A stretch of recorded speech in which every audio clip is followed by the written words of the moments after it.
এত প্রবলেম আসলে ফেস করলাম গত 2 বছরে।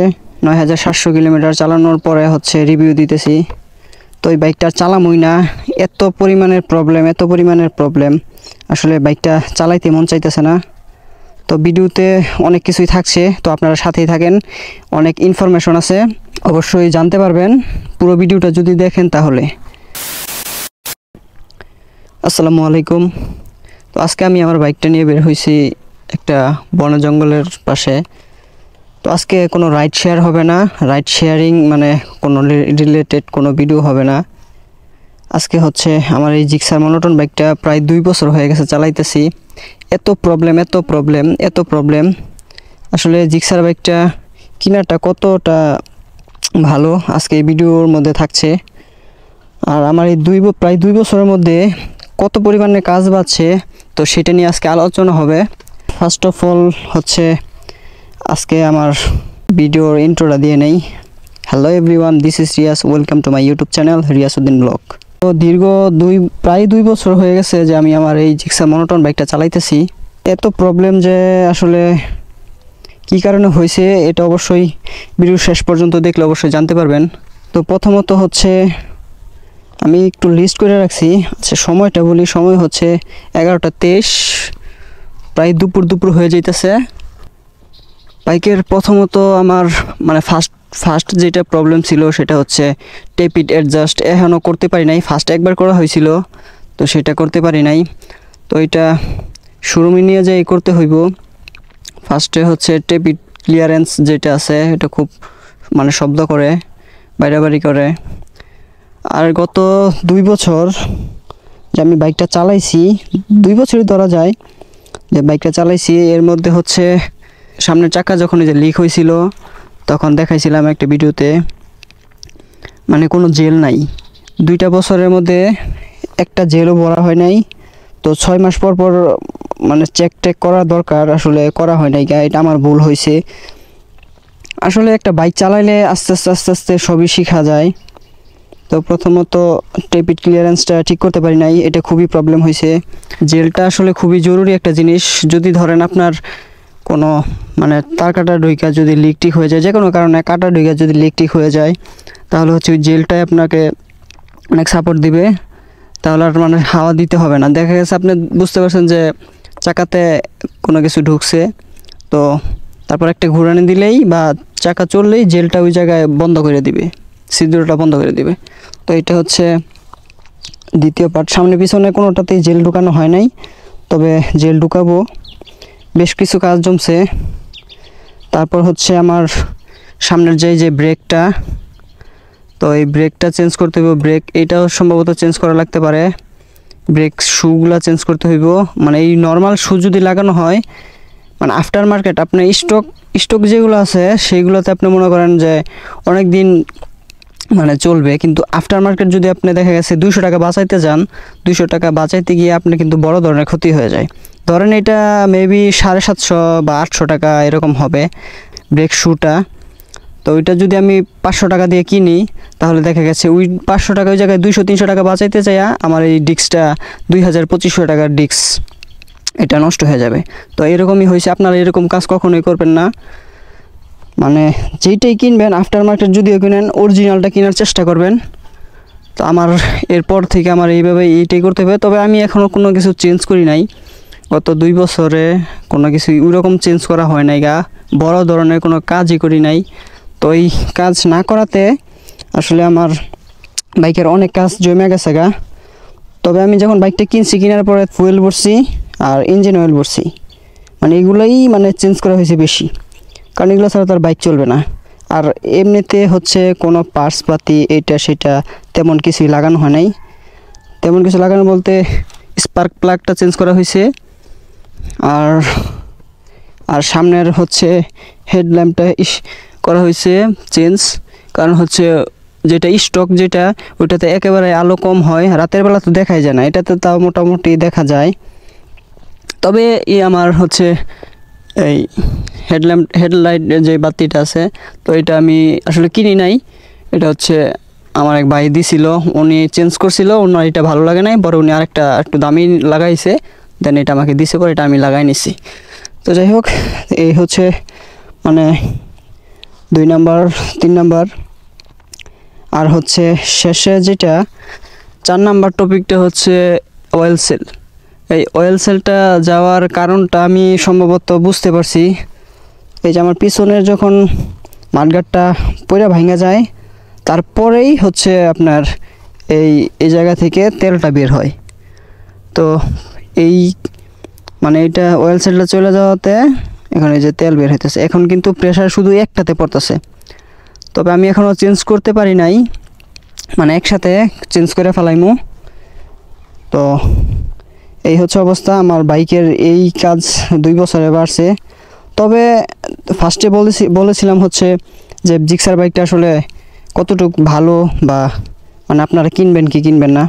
অবশ্যই যেহেতু 2016-17 মডেল থেকে শুরু হয়েছে এই মনোটন, মানে সিঙ্গেল টন একবারে ফুল ব্ল্যাক, যেটা ওইটাই হচ্ছে মনোটন। যারা এখনও মানে কিনতে চাইতেছেন অবশ্যই কিনতে পারেন, কোনো সমস্যা নাই। এমনিতে আসলে বাইক যদি মেনটেনেন্স করেন ঠিক মতন, তাহলে কোনো প্রবলেম হবে না, কোনো বাইকের সমস্যা হইব না আর কি। আর এইদিকে হচ্ছে চেন পকেটটা দেখতে হইব, এটা খুলে দেখতে হইব, আর এটা দেখতে হইব আর কি। এখনও কোনো কিছুই চেঞ্জ করা হয় না এইদিকে। তবে আমার একটা ফুল আবার একটা সার্ভিস দিতে হইব, আর যেগুলো প্রবলেম হয়েছে এগুলো সবই সলভ করতে হইব। তো আরেকটা কথা ভুলে গেছি বলার জন্য, এই হচ্ছে পিছনের ড্রাম ব্রেকটা হচ্ছে এটাও তেমন মানে ওইরকম ধরে না, ওইটাও খুলে দেখতে হইব।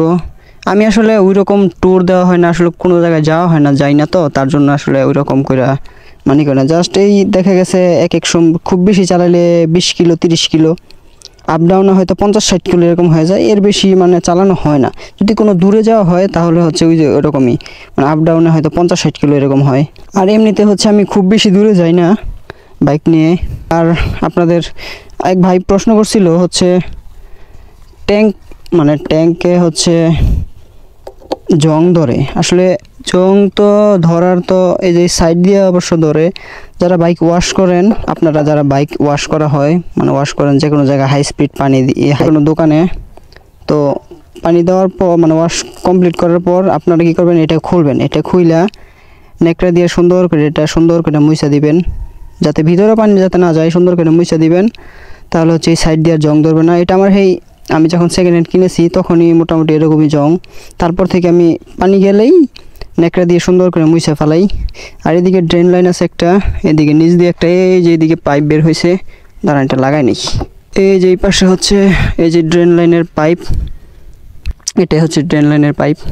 ওই জায়গায় আপনারা খেয়াল করবেন, যদি ওই জায়গা থেকে পানি যদি না বের হয়, তাহলে এই পাশের মানে কিটটা খুইলা দেখবেন এরকম পাইপ কি ভাঁজ হয়ে রয়েছে কিনা, ওইটা খেয়াল করবেন। তাহলে হচ্ছে ভাঁজ যদি হয়ে থাকে তাহলে তার পানি পাস হবে না। আর যদি বাস হয়ে থাকে তাহলে তো দেখতেই পারবেন খুইলা যে ওই জায়গায় বাস হয়েছে, বাসটা খুলে দিবেন, দেন পানি এসে পড়বে। ঠিক এই বেশ কিছু কাজ বাড়ছে, এটা খুবই শীঘ্রই চেঞ্জ করতে হইব। আর যদিও হচ্ছে একটা অয়েল সেল যায়, দুইটাই মানে খুইলা যদি একটাতে না যায় ওইটা অয়েল সেল থাকবে, বাট হচ্ছে আপনারা কি করবেন, ভিতরে যে অয়েলগুলো আছে মানে তেলগুলা যে আছে, ওই তেলটা কি করবেন, মানে দুইটা একটা সমপরিমাণ দিতে হইব। সমপরিমাণ না দিলে তো আপনি হয়তো জানতেছেন না যে এটাতে কয়টা দেওয়া আছে, এটাতে কয়টা দেওয়া আছে। তার জন্যই হচ্ছে দুইটা এক সমান আপনার আগেরটা ফালাই দিয়া দেন তারপর আবার দুইটা এক সমান পড়লে আর কি ভালো হইব। কারণ হচ্ছে কি আমি আপনাদের বলি, মানে একটা যদি দেখা গেছে দুইটা বড় আছে, ওইটাতে যদি 3টা দেন বা 2.5টা দেন, তাহলে কিন্তু ওইটার সাথে ওইটার কিন্তু মানে সমপরিমাণ যে একটা মানে স্প্রিং করবে, বা মানে স্প্রিং যে আচ্ছা ওই স্প্রিংই বলি আর কি, স্প্রিং করবে, তো সেইটা কিন্তু আপ ডাউন করবে, তাই না? তারপর কিন্তু ওই একটার জন্য কিন্তু আবার সিলটা কাইটা যাইতে পারে। তার জন্যই হচ্ছে দুইটা খুইলা মানে সমপরিমাণ একেবারে 3টা দিলে 3টা, 2.5টা দিলে 2.5টা, এটাতেও 2.5টা ওইটাতেও 2.5টা দিয়া দেন তারপরে কাজ করে নিলে তাহলে সবচেয়ে ভালো হইব। তো এই হচ্ছে আরেকটা টপিক গেল। আর হচ্ছে আজকে বাইক রাইড করতেছি না, বাট আপনাদের ইনফরমেশন দিতেছি আর কি। আর এটা তো এখনও ব্যাক প্যানেলটা পিছনেরটা এখনও লাগাই নাই গা, ব্রেক গেল, দেন এটা গেল, মানে এই কাজ তারপর হচ্ছে তো ট্যাঙ্কের ব্যাপারটা বললাম, জং যাতে না ধরে। আর হচ্ছে আর আপনারা মানে চেষ্টা করবেন মোটামুটি একটা পরিমাণের যে ফুয়েল সবসময় ভরার জন্য, যাতে খালি না থাকে। খালি যদি থাকে তাহলে কিন্তু জং ধরার পসিবিলিটি থাকে বেশি। আর আরেকটা বিষয় আসি, সামনের বিষয়টা আসি। এই যে ক্লাস কেবলের তার, ব্রেকের যে এইটা হিসাব পড়ে ক্লাস কেবলের যে তারটা, অ্যাক্সেলেটরের তার। তো ক্লাস কেবলের তারটা হচ্ছে কখনোই কী করবেন আপনারা, কখনোই হচ্ছে মোবিল আছে না, পুরো মোবিল দিবেন না ভিতরে। এই যে আমি এর আগে দিয়েছিলাম, ফার্স্টে হয়তো দেখা গেছে 1 দিন 2 দিন 3 দিন 1 সপ্তাহ মানে খুবই ভালো চলবে। তারপর আস্তে আস্তে ময়লা যায়া দেন ওইটা খুবই জ্যাম হয়ে যাইব, তারপর আপনার আর ভালো লাগবে না। তো আমার এই ক্লাস কেবলের ওয়্যারটা চেঞ্জ করতে হইব। পরে হচ্ছে এই জায়গায় আরও বেশ কিছু জিনিস লাগামো, তারপর দেন হচ্ছে এগুলো চেঞ্জ করা হইব আর কি। তো আর হচ্ছে আপনারা এই ব্রেক হাইড্রোলিক মাস্টার সিলিন্ডার আছে স্টক যেটা, তো ওইটা চেক করবেন যে অয়েল ঠিক মতন আছে কি না। যদি কম থাকে তাহলে আবার ভরে নেবেন। তো এই হচ্ছে টপিক গেল এগুলা। তারপর আর ওইরকম কোনো প্রবলেম আমি দেখতেছি না, তবে চালাইতেছি, বাট এইগুলো প্রবলেম নিয়ে চালাইতেছি। আর অয়েল সেলটা তো অল্প কিছুদিন হয়েছে গেছে। আর ঠিকঠাক মতন হচ্ছে আপনারা ইঞ্জিন অয়েলটা চেঞ্জ করবেন। 850 ml এর জায়গায় 900 ml তো দেওয়া আসলে যায় না, 1000 ml দেওয়া যায় না। তো যতটুকু আছে ততটুকু দেওয়াটাই ভালো, না হলে হচ্ছে ইঞ্জিন ওভারহিট হইব। তো আপনারা বাইক চাইলে এখনও কিনতে পারেন, কোনো সন্দেহ নাই। যদি ঠিক মতন, আসলে বাইক খালি সুজুকি না, যে কোনো ব্র্যান্ডেরই বাইক আপনি যদি ঠিকঠাক মতন যদি মেনটেনেন্স করেন তাহলে হচ্ছে আপনি অনেক দিন চালাইতে পারবেন। আমি প্রায় 10,000 হবে, মেবি 10,000 মনে হয় হবে না, একটু দেখি, চাবিটা পড়ে গেছে। ভিডিওটা যদিও লং হইতেছে, তারপর একটু ইনফরমেশনের আছে আর কি, ভিডিওতে ইনফরমেশনের কথাবার্তা আছে। তো আমি 18,240 টোটাল আমার বাইক চলছে হচ্ছে 18,240। তো একটু মাইনাস করে দেখি, 9,700 কিলোমিটার চালানো হয়ে গেছে। 9,700 কিলোমিটার আমি চালাইছি প্রায় 2 বছরের ভিতরে। তো 2 বছরের ভিতরে আমি এগুলো যেহেতু কাজ করাই নাই, অবশ্যই আমার কাজ করানোর দরকার ছিল। ফার্স্টে তো আসলে আমার নিজের বাইক ছিল না, মানে যখন থেকে আমি বাইক চালাই প্রায় 2 বছর হয়েছে আমার নিজের বাইক। তো এরপর থেকে মনে করেন যে আমি আস্তে আস্তে শিখছি। ইউটিউব সব জায়গায় মানে গাড়াগাড়ি করা হয়, পরে নিজে কিছু এক্সপেরিমেন্ট করা হয়। তো এই হচ্ছে অবস্থা। তো আপনারা আসলে যেই বাইকই কিনেন বা যেই বাইকই চালান, আসলে বাইক যদি ঠিক মতন আপনারা মেনটেনেন্স করেন, ঠিক মতন অয়েল আপনার হচ্ছে ইঞ্জিন অয়েল চেঞ্জ করেন, ইঞ্জিন অয়েলের সাথে যদি ফিল্টারটাও চেঞ্জ করে দেন, তারপর আবার হচ্ছে ওই এয়ার ফিল্টার আছে, ওইটা যদি আপনারা ঠিক মতন দেখেন যে ময়লা হয়েছে কিনা, তাহলে হচ্ছে ওই রকম প্রবলেম হবে না। এই আসলে মেজর প্রবলেম তো এই জায়গা থেকে এই সমস্যা হয়। আর ট্যাঙ্কের ভিতরে যাতে কোনোভাবেই পানি না ঢুকে ওইটাও খেয়াল রাখতে হইব। আর স্পার্ক প্লাগটাও দেখতে হইব যে কোনো প্রবলেম আছে কি না, টেপিড ক্লিয়ারেন্সটাও অ্যাডজাস্ট করতে হইব। তো এই ছিল ভিডিও, আর তেমন কিছুই ভিডিওতে থাকছে না। আজকে কোনো রাইডিং শেয়ার করলাম না, এই আমার বাইক নিয়ে এই বাইক রিলেটেড কিছু ইনফরমেশন দিলাম। জানি না কতটুকু দিতে পারছি, আসলে আমার এর চেয়েও ভালো অনেকে জানে। তো আজকের ভিডিও থেকে এখানে বিদায় নেব। আর আপনারা মানে যেই বাইক চালান যে খুবই সুন্দরভাবে মেনটেনেন্স করবেন, বাইকটা পরিষ্কার রাখার চেষ্টা করবেন, যাতে ময়লা টয়লা বা কাদার দিনে হচ্ছে বেশি যাতে কাদা লাইগা না থাকে বেশি দিন, মানে ওয়াশ করে প্রয়োজনে ওয়াশ করে রেখে দিবেন। তাহলে হচ্ছে আপনাদের বাইকের নিচ দিয়ে কোনো মরিচা কিছুই ধরবে না। তো এই হচ্ছে অবস্থা। তো আজকের ভিডিও থেকে এখানে বিদায় নেই। যদিও ভিডিওটা অনেক বড় হয়েছে, তারপরও আর আমার যদি কোনো ভুল ত্রুটি হয়ে থাকে অবশ্যই ক্ষমার দৃষ্টিতে দেখবেন। আর যদি এর চেয়েও ভালো কেউ জানেন অবশ্যই জানেন, তারপর কমেন্ট করে জানাইবেন। তো এই ছিল ছোট্ট একটি ভিডিও, হোপ রাখতেছি ভিডিওটি আপনাদের ভালো লাগছে। যদি ভিডিওটি ভালো লেগে থাকে অবশ্যই একটা লাইক দিয়ে দিবেন। চ্যানেলে নতুন হলে অবশ্যই ভাই সাবস্ক্রাইব করবেন।